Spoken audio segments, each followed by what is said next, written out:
ஒன்றும் இல்லை, ஒரு பெரிய மனிதர், முன்னாள் முதலமைச்சர், அவர் பிறந்த நாள் என்று வாழ்த்து சொல்வதற்காக வந்தேன். மன்சூர் பேச வந்தாலே சென்சார் அப்படின்னு நமக்கெல்லாம் தெரியும். முன்னாள் முதலமைச்சர் எடப்பாடியாருக்கு வாழ்த்து சொல்ல வீடு தேடி வந்தாரு. என்ன சொல்றாருன்னு கேட்போம். கடந்த தேர்தலில் சந்தித்தோம். அதுக்கப்புறம் பேச வாய்ப்பு வரல. அப்படியே ஆற்றுல அடிச்சுட்டு போகிற மாதிரி அந்த எலெக்ஷன் இதில் நேராக எங்கேயோ போய் நின்னேன். அரசியல் ஒரு புரட்சி தமிழ்நாட்டில் இருக்குது, அது விஷயமாக கொஞ்சம் பேசணும். தாவேக தலைவர் விஜய் அதிமுக கூட்டணிக்கு வரணும்னு இந்த கூட்டணியில் இருக்கவங்க நிறைய பேர் ஆசைப்படுறாங்க. ஒரு நடிகராக ஒரு நட்பு ரீதியாக நீங்கள் என்ன சொல்ல விரும்புகிறீங்க? இல்லை, அவருக்கு வாழ்த்துக்கள். முதல்ல நான் தான் பாராட்டியிருந்தேன், இந்த ஒன்லி ஒன் ஆல்டர்னேட்டிவ் நாளைய தீர்ப்பு அப்படின்ட்டு. தரையில் இறங்கி மக்களாக போராடணும், எல்லாத்துக்கும் அந்த மாதிரி இருக்கணும்.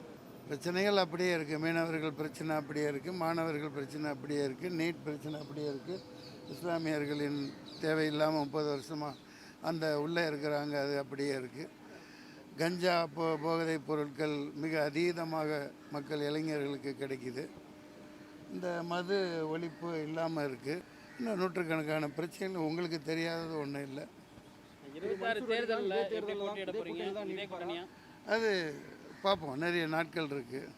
இப்போ சூர்யா 44 படம் போயிட்டுருக்கு, நல்ல வேஷம். ஆர்ஜே பாலாஜி ரொம்ப பயங்கரமாக பண்ணிகிட்ருக்கார், அசத்தலானது. அதுக்காகத்தான் நான் காஷ்மீர்லேருந்து வந்தேன். ஆமாம், அதான் அது அங்கே உள்ள மக்கள் ரொம்ப ரொம்ப பாவப்பட்டவர்கள், வேலை வாய்ப்பே இல்லை. டூரிஸ்ட்டுகளை நம்பித்தான், இந்த சுற்றுலா வர்றவங்களை நம்பித்தான் என்டையர் காஷ்மீரே இருக்குது. முழுக்க முழுக்க இராணுவமயமாக்கப்பட்ட அந்த காஷ்மீரில் வெளியிலேருந்து யாரும் வரலன்னு தான் அந்த உள்ளூர்வாசிகள் சொல்கிறாங்க. அவங்களோட ஒரு நேரம் 2 நேரம் சாப்பாடு கேள்விக்குறி.